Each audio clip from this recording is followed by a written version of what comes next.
there's a few things that need to be just sort of clarified. First of all, she wasn't the judge assigned to the case. She was one of 9 judges who Khalif went before. Sure. And the other important piece is, this is a fight we've had in the Bronx for a long time. We have been shortchanged on the number of judges required based on the Constitution and what the population of the Bronx is. That has forced our judges to have the largest caseload of any county across the state. That forces judges to have an inordinate amount. And you can imagine the burden they have within the time frame that they operate to see case by case by case and give it the level of detail. So the fight we've had, for example, lowering class size, we should have a similar campaign to lower the caseload of these judges so that they can, do what they need to do. So I think this ideal perception that she was solely responsible for that case is, to me, a little bit off base. Sure. Secondly, I would say this: she could not remember the specifics. I think when she was presented to her during the interview, I watched the interview. I do believe that that speaks to a lot of what Darcel has talked about wanting to change. It's the system that operates where dismissals are routine, where cases that should have been taken care of within that 2-year, maximum of 2-year framework go on for several years. And I think that, and the responsibility that the DA's office has to make sure that that does not happen.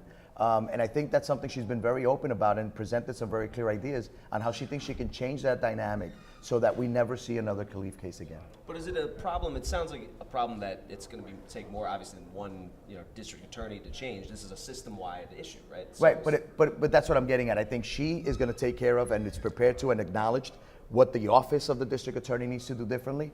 And we are going to fight strong on the needs of our court system. You remember a few years ago we had that issue in the criminal courthouse, the backlog, and there was this perception. It's not easy. Okay, so, I'll tell you. Okay, I'll tell you. But saying that it's not easy. I'm gonna tell you the game plan. I'm How do gonna you tell do you it? the strategy. Okay, go ahead. There's a few things. First of all, we've already had these conversations with the governor and others. It's a cost issue, the system, and we have a cap across all agencies, and getting additional funding is going to be a question. But I'm going to bring up the issue that this is a constitutional question. There is a formula that dictates how many judges get assigned to a particular community. We need to highlight that, and we will this session. And we are fully prepared. We've talked to some organizations already, some law groups, about even the potential to bring an Article 78 case to bring this issue forward, whatever it takes. But we how cannot do you eat that with rice and beans? What is in Article 78? This basically, it's an action against the state. You'll be suing the state. Yeah, you're suing for.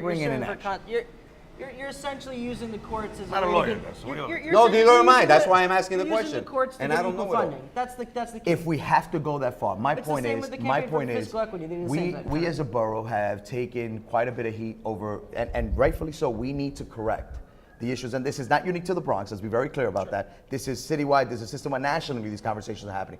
Certainly in the Bronx, a big part of the dynamic is an institutional issue that needs to change. It's going to change from the perspective of the district attorney's office, and we have to be a part of making a change. How much money in is terms of needed? the resources. How much money is needed?